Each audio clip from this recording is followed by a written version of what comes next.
Anita here, and this is week 23 of the 52-week illustration challenge. Now the theme for this week was a zoo, and I had a lot of problems with coming up with some kind of idea for this week because I am, as much as I love animals, I'm not really a big fan of zoos, and also I couldn't really find anything original that would like spark my imagination. You know what I mean? There was an idea in my head that would just make it all bloom and the fireworks would go off and I would be like, oh yes, that's it. And so I started thinking about different other ways of interpreting this theme. And I don't know how my mind process went. I went from imagining like a zoo from the future, a zoo where there would be no fences, but we would just fly in those pods and, you know, see everything from above. Kind of imagine like Jurassic Park, but for normal animals. And then I imagined maybe I would draw it reversed so that there's an animal couple, for example, in front of a cage with humans inside, but then I deemed it a little bit too morbid, just because I am very opinionated, but I tend to stay away from any kind of opinions when it comes to my art. Art is supposed to be just, for me, freedom, imagination, fairy tales and all beautiful things. I don't really want it to have any kind of meaning underneath. I just want it to be fun and aesthetically pleasing, so that's why I was like, nah, that's probably too much. And then I thought, but I like the idea of of an animal looking over like its own little zoo. And then it popped in my head like this idea of maybe a tiger sitting inside like a little terrarium, because it popped in my head. Okay, guys, don't think too much about it. Just it appeared, and then from there I imagined an animal kind of looking after a little terrarium, and that's where this picture came from. I really I had this idea of a little world inside an orb, and an animal looking after it, and then I just worked on the details, decided to paint a galaxy in the background just because recently my paintings were very detailed and I wanted to work on a big kind of free painted background, something very colorful, bold, but that wouldn't use too many colors. And since I've done a galaxy recently, Copic markers, I really wanted to try that with watercolors. I've done it in acrylics before, but I never...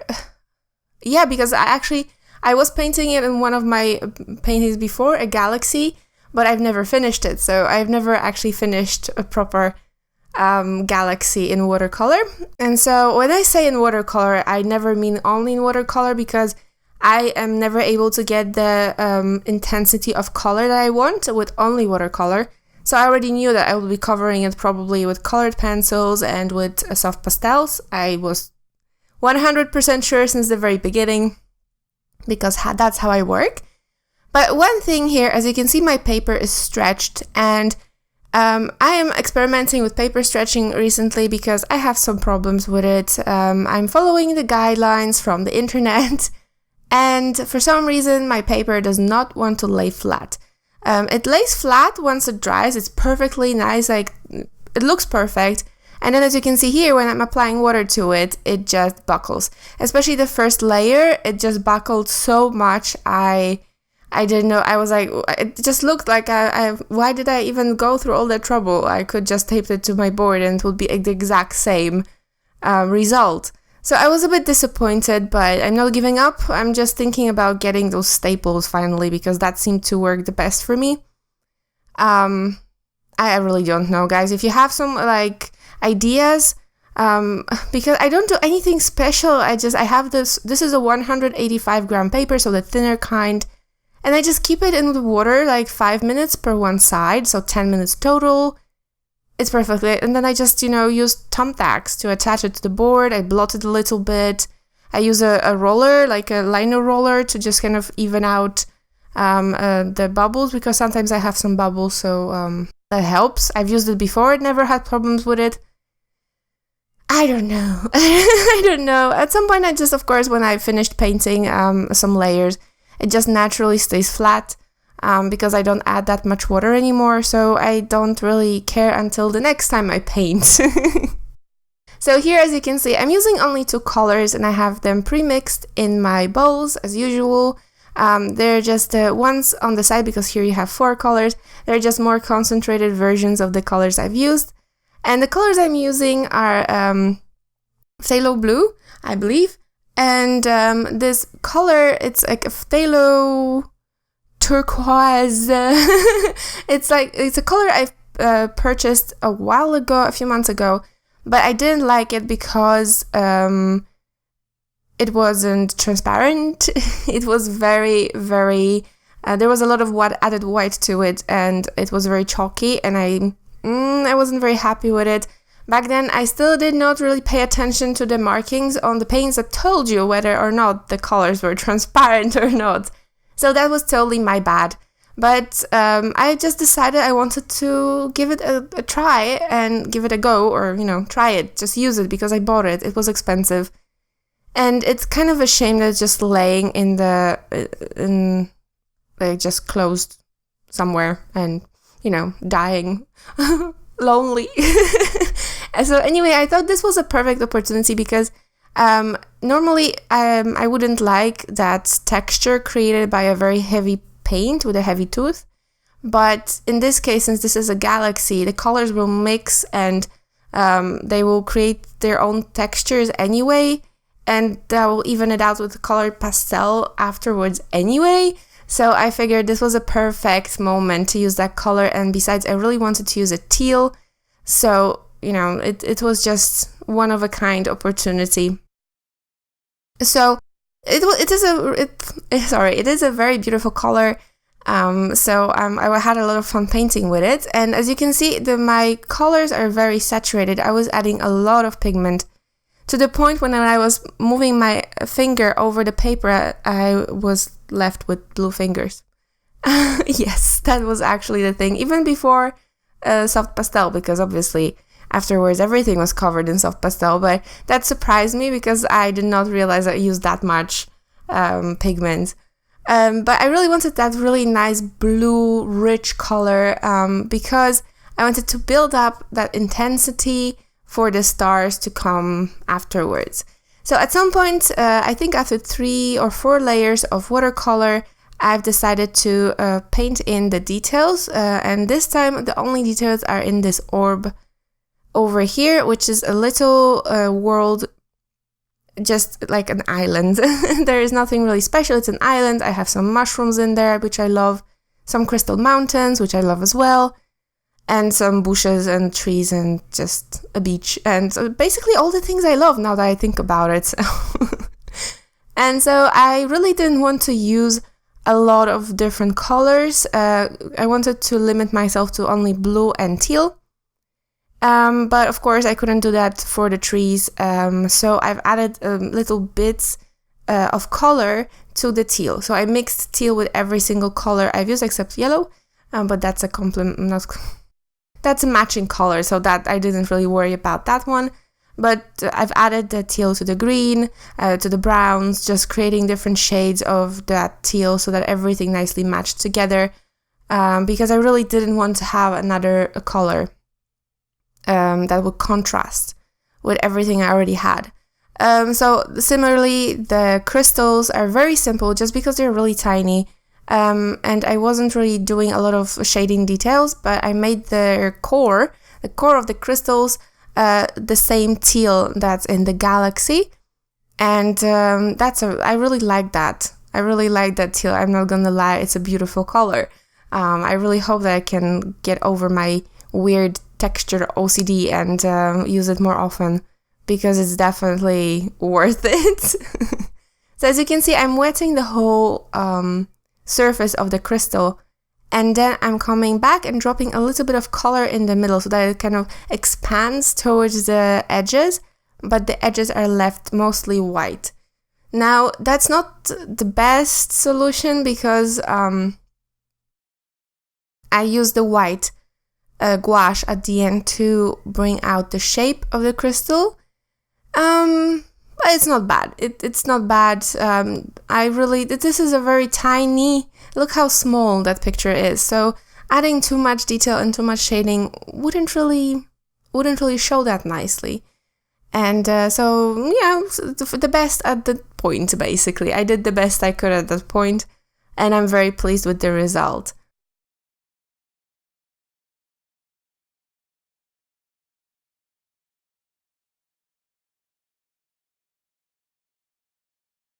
So I was thinking about adding a lot of different layers of watercolor to create the shading, but I've decided that it's actually, it's been a very long time since I used colored pencils for shading in my painting, and I've done that a lot in the past. Recently, I'm just kind of using only watercolor, mostly because for those very detailed paintings with a lot of little pieces, I don't use that much shading, and so I usually just fill in a very flat wash of watercolor and then add line around it, and that's it. Same as I do here with those tiny trees, the foliage.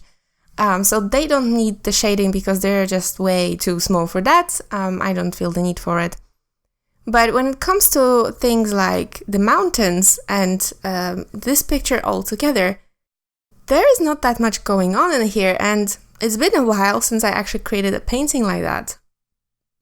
So I felt the need, when I already decided to incorporate soft pastels, I felt also the need to go with colored pencils, and one of the reasons was because I've received a really, in the recent package, thank you again, you know who you are, I've received this really nice box of colored pencils, and they are soft colors. They almost feel like a little bit like soft pastel. They're that soft. And I really was so eager to use at least one of them. I ended up using white, I believe, and I think that's it. Because they are mostly natural tones that I wasn't using here, since this is mostly blue and teal. But since I already got that idea, I also picked out different colors. And after I put in the very first basic layer of watercolor over here, which actually took much longer than I expected, just because there are so many different little pieces and each of them has a different color. And I was mixing those colors as I went, as I said, mixing the teal with all the shades just to change it. And I really tried to get some detail in there, like make it look like a little tiny world, but I didn't want to overdo it. It's very tricky. And as you can see here, I'm adding lines to it. I will not show you all the lines that I'm adding, but I've decided that at least, just so you can see the basics. There's nothing fancy about me adding lines. It's just I'm adding lines, trying to have the colors match. So for example, here I was really tempted to use only brown. Not to mention I was really tempted to use a pen because I was like, no, I don't want to use a paintbrush. I really don't. But the more I paint, the more I'm just accepting that only paintbrush will get me the effect I want. Now it's been suggested that I should try and use a dip pen with some watered down ink, and I still have to try that, so I'm looking forward to trying it at some point. Seems very like something, it's cool, it's a cool idea, and I could also probably use it inside some water brushes. We'll see how that works. So I'm adding a little bit of, as you can see, I think this is the first painting where I didn't put in red mushrooms, which was, I really was fighting with myself. I wanted to put red mushrooms, but that color would really contrast with the blue, and I didn't want that. So that's why I settled on that nice ochre yellow. And here I'm doing what I said. I'm adding shadow to the crystals with colored pencils, and these are actually Prismacolors. These are also Prismacolors I've received in the package. Thank you again. And I really have to say that as much as I'm not a fan of Prismacolors, there is a situation for everything. I have to say I have now Prussian blue in a few different brands. And I have to say, when I compare that Prussian blue in those few different brands, the intensity that color creates is much different. So depending what kind of effect you want to achieve on your painting, that's when you use that appropriate brand. And it's the same over here. I've used my usual lovely Derwents for the shadows in the background, like the blue. As you can see, the whole background of that bowl is covered in colored pencil because I was kind of deepening the shadows, deepening the color. And because the Derwents are so smooth, they really create a nice even texture. On the other hand, I used that Prismacolor white pencil on the edges of the bowl to make it look sharper, because Prismacolors are much more opaque than Derwents. So it's definitely whatever you are painting. Like, it's supposed to be like for appropriate situation. Hard to explain for me, but it was because I was convinced until now that I should have like one favorite. I don't know where I got this idea. Usually probably because people say, oh, I love these pencils, or I love the other pencils. And I was like, okay, I have to like a specific brand as well. But I do not have one. I actually like to use different things for different situations. And I have to say it was very, when that idea hit me, it was a big relief, because I was like, feeling that I could now just use anything I want, because they're just, I like them all, just in different situations. So as you can see, I completely gave up on using watercolor for shading here, and I'm just using colored pencil. And this is also a Prismacolor, just because everything in the picture was so saturated in the background. I needed a pencil that was really visible, and since the Prismacolors are so opaque compared to my regular Derwents, it was actually much easier to build up that shadow. And then I started adding soft pastel. And I'm adding it in 3 colors. I've added a little tiny bit of that very pale teal color just to bring up the light in some of the places, because, the galaxy cannot be just evenly dark. And then I'm adding Prussian blue. Well, I don't know if it's a Prussian blue. It doesn't have a name, or rather, it has a name in Russian, and I cannot read it. But it has the same color as a Prussian blue. And so I'm adding it everywhere, and then I'm adding black on top so that they kind of nicely mix in between. And I'm just working my way around the picture. And it took quite a while, but it was so therapeutic. It just absolutely crazy. It was so nice. I was just sitting there. I was listening to music. I'm not gonna lie, it was 4 a.m, but it was really, really nice, because usually I'm just like dabbing on those tiny little details, and here I was just smearing the thing all over the place. And soft pastel, when it's in powder form, it has this really nice texture to it, and it creates this nice smell as well. I really, really like it. It smells just like, I don't know, like an art studio. I know this is a really silly comparison, but I love that smell. And it's been a while since I've used that much soft pastel in my painting, so I'm extremely happy. Especially that, for me, the soft pastel really boosts up the colors, the contrast, and it really pulls everything together. And I was really thinking that, okay, this is really looking nice. I love it. Everything is really nicely tying itself together. And there wasn't I didn't need that much actually to achieve that. The soft pastels are so pigmented, despite being so cheap, that that not much is necessary. And here, as you can see, I'm using a white colored pencil. I've already added just basic lines, nothing fancy over there, just went over the lines I already had with some white gouache. And I'm adding a leopard print or whatever other print it is. Initially, I wanted to have a tiger there, but when I was drawing this guy in, I don't know, I was thinking just regular cats. I wasn't paying attention to how the face was built.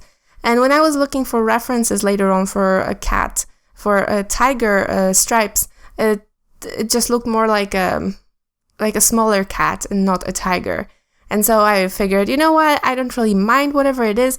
The leopard print thingy, it actually fits much better with the stars because it also is like round, and so I don't mind. I can adapt. And as you can see here, I'm adding stars, and I'm not using my finger, even though that was the initial plan, because I do not want to get messy at 5 in the morning. So I'm just using my paintbrush to kind of flick the paint off the toothbrush, and it worked fine. So it was just really just, less messy. Also, something I don't do a lot, and I had a lot of fun. And then I went over that, something I shouldn't have done actually. I've decided to do enlarge some of the stars, but unfortunately, when I was almost done with that, I've decided that some of those stars should have like a halo. And so, if you guys are not familiar with gouache, gouache does not really like when you rub it around it with colored pencil. So I ended up taking off the gouache and having to reapply it afterwards. Yeah, definitely should have thought about it before, but the effect is really nice, so I don't mind, and it wasn't that much work anyway.